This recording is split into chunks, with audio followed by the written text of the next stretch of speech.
Welcome to Akahi News. I am Joseph Iyaji. A shocking incident has thrown the University of Jos community into mourning after the beheaded body of a man was discovered within the university's permanent site. The victim was not a student and not a member of staff.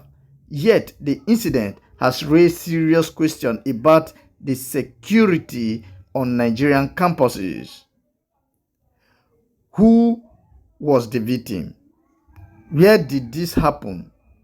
Why was he targeted? And what does this mean for public safety? Let's analyze it critically together. Point 1.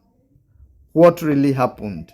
Akahi News gathered that the headless body of a middle-aged man was discovered within the permanent site of the University of Jos, UNIJOS, in Plateau State. According to university authorities, unknown persons allegedly unalived the man and escaped with his head before security personnel arrived at the scene. The body was later evacuated to the mortuary while investigation commenced to identify the perpetrators and establish the motive behind the unaliving. At the time of reporting, no arrest had been announced. Point 2. Who was the victim? That is a big question there.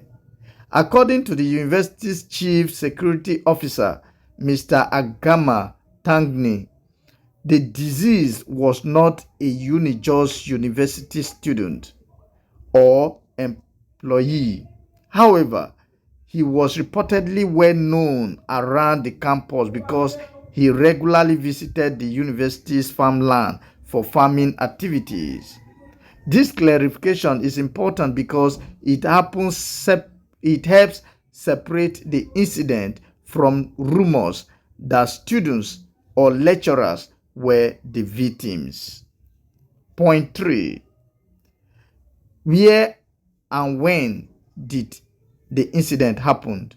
The incident occurred inside the permanent campus of the University of Jos in Plateau State. The discovery has heightened anxiety among students, university workers, nearby residents, and others who regularly access the university campus. Point 4.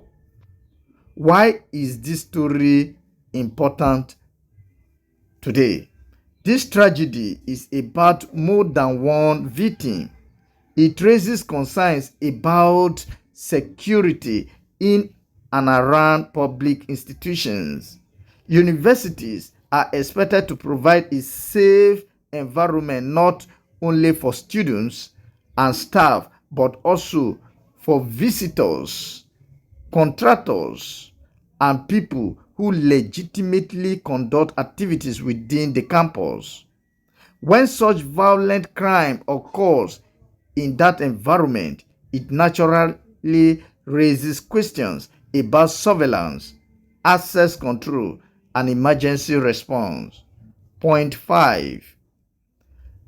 What do we know about the investigation? Security agencies have begun investigating the circumstances surrounding the unaliving. One of the biggest questions investigators will seek to answer is the motive behind the crime. At this stage, there is no official confirmation that the unaliving was connected to ritual activity, organized crime, personal conflict, or any other specific cause. That is why Nigerians should avoid speculations and allow investigators to establish the facts through evidence. Point 6. Let's go more critical now. 6A. Security must extend beyond classroom. Many Nigerian universities occupy large expanses of land that include farms, residential areas, and open spaces. Protecting such environments requires regular patrols, surveillance technology, and close cooperation between university authorities and security agencies. Point 6b. Rumors can worsen public fear. Whenever a shocking incident occurs, social media often becomes flooded with unverified claims. Sharing unconfirmed information can create unnecessary panic and even obstruct investigation. Pay attention and take note of that point. Responsible citizens should rely on verified updates from credible authorities. Point 6c. Justice matters as much as security. The family of the deceased deserves answers. Identifying those responsible and ensuring they face justice is quintessential, not only for the victims' relatives, but also for restoring confidence among members of the university community. Point 7. What this means for Nigerians. Pay attention.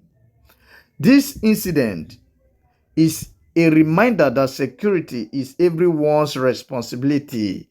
Take note of that point.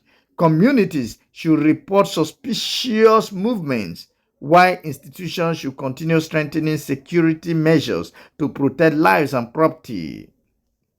A safer Nigeria requires cooperation between citizens, educational institutions, and law enforcement agencies. And finally, this is a painful reminder that violent crimes leave behind grieving families and fearful communities.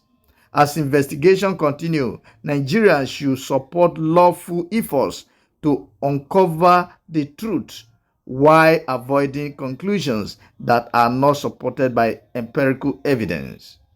Our thoughts are with the victim's family, and we hope those responsible will be identified and brought before the law.